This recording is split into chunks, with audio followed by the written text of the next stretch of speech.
Napakaganda nitong aking serpentina. Ito'y mahigit na 1 buwan pagkalipat dito ay ganyan na siya kalago. Kahit summer ay siya lumalago. Ang tawag dito sa English ay King of Bitters, hari ng mapapait.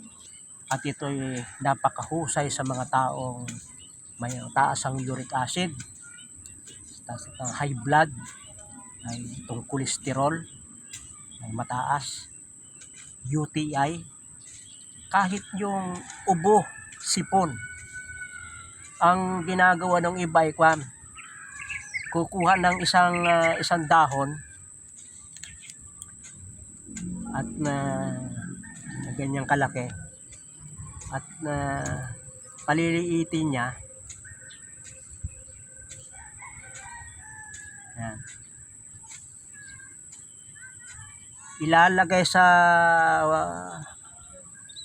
ipapalaman sa tinapay o sa saging at saka lulunukin na parang kapsol. Ang kailangan ay 1 dahon lamang, ay sobrang pait na nito, ay tamang-tama na. Kahit lagnat, ubo, sipon, yung dumadalahik ang ubo, ay napakahusay nito. Pwedeng ilagay sa langis, at yung langis ang gagawin pampahid. Ibababad sa langis at pwedeng idirekta ng kuskus sa mga makakatimbalat, sa mga skin diseases ay napakahusay. Napakadaling paramihin ang kanyang cuttings. Kumuha ka lamang ng isang talbos niya na may mga 3 buko. Ilagay mo sa lupa, diligin at takpan. Ayan ay napakadaling buhayin. Ang tawag yan ay serpentina. Yan yung ating serpentina.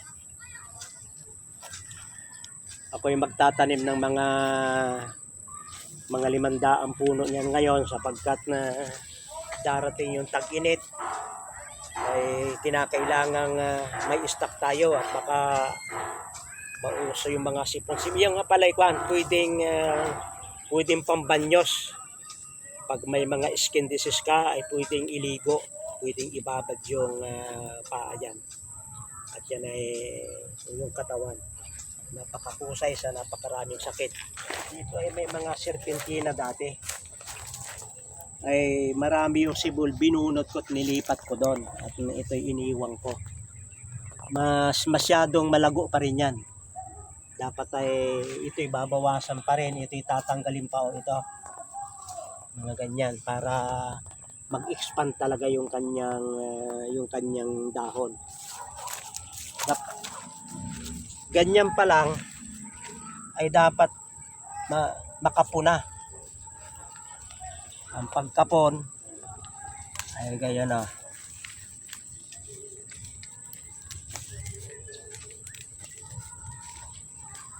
Yan.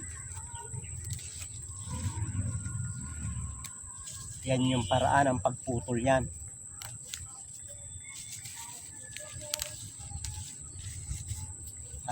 Panin nyo, sayang naman at yan ang ganyan ang mapapalago. At para dumami yung mabilis ang pagtanggal ng sanga, pagtubo ng sanga, tatanggalin nyo yung mga malalaking dahon, yung mga mature na dahon na yan. At yan ay mas marami kayong mahaharvest pag tinanggal ninyo yung malalaking dahon, at pwede nang itong hugasan at ibilad. Yung mga hindi lamang talbos, yung mga malalaking dahon talaga ay inyong kukuhain. Pagka ganyan ang inyong ginawa, matagal tumanda yung serpentina. Pag hindi ninyo ginanyan yan, 1 buwan lamang ay may bulaklak na yan, at pag bumulaklak yan, liliit yung mga dahon kasi magkukonsentrate sila sa pagpapabunga, sa pagbunga. Ang susuportahan niya ay yung bunga. At yung dahon niya ay uunti. Matanda na siya, ay naku, sayang serpentina ko. Kaunti na. Yan na, tingnan nyo. Yung bago. Marami pa ditong sisibol. Ang kailangan ay lugar na lilipatan, malaki-laking lugar. Dapat ay makarinta kami ng van. Ayan o. Ito na may malunggay, tataas naman ito, hindi baling nasa ilalim yung serpentina.